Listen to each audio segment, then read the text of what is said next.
There's an eeriness about the place. History hangs in the air and the hairs on the back of your neck stick up a little bit. And you always think of who came before us. This place is 16 kilometres north of Port Stephens.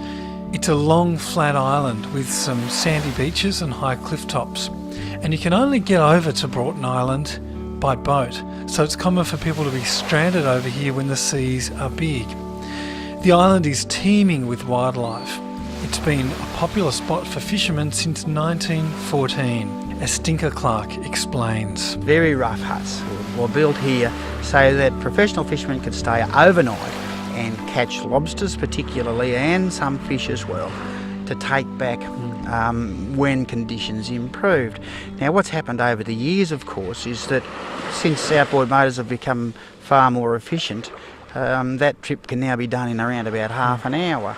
So it's no longer a village for commercial fishermen, and it has been handed down from family to family throughout the last 100 or so years to the current lease holders. Does anyone live here at the moment? No, not permanently. It's under the control of National Parks and Wildlife, and for that very reason no one can have permanent residency. This is a place of characters, obviously. Most certainly. Tell me about some of the people who've lived here. My hero is Jim George, a Greek. The Greeks call this place Little Salonika. There is a place in Greece, I'm not real familiar with it, that looks so much like Broughton Island that they got very comfortable here. He lived here for 40 years.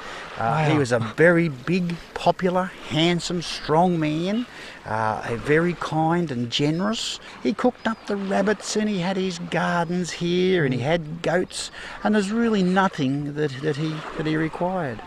And what about pirates? Have there been pirates on this island? Oh, if you'd like to think so. Is there treasure? Yeah. Well, yes. Well, they're not pirates. No. What about treasure? Buried treasure, yeah. Well, there is a story that a friend of Jimmy George's had money that he got a little bit overexcited about, that he wanted to hide, and he dug a hole and buried this money. But of course no one knows now quite where they were buried. But Jimmy George, the character he was, would give everyone a shovel and say, look, you dig. So they dig like champions, and then they were exhausted, but then he had a fantastic garden. We're now walking across the island, and as you walk across here, it's very low-lying. There are no trees here. We're just reaching the crest of a hill, and wow, what an amazing view. This is just one of the most sensational sights I've ever seen. There's a gentle northeasterly wind blowing at the moment. You can see that's sea rocks as far as you can see there. Do you reckon this is the beach the Aboriginals would have come ashore on? Oh, no doubt, in my opinion. No doubting. If you look over the crest of that next rise, you'll see Dark Point, or what's now commonly called Little Gibber. But there's a lot of evidence there of Aboriginal people. Can you feel that presence? Oh, I always do. I've felt it. I can smell it. It's the first time I arrived on this island, I've had this feeling that there's just so many stories that haven't been told and will never ever be told because there is no record of it.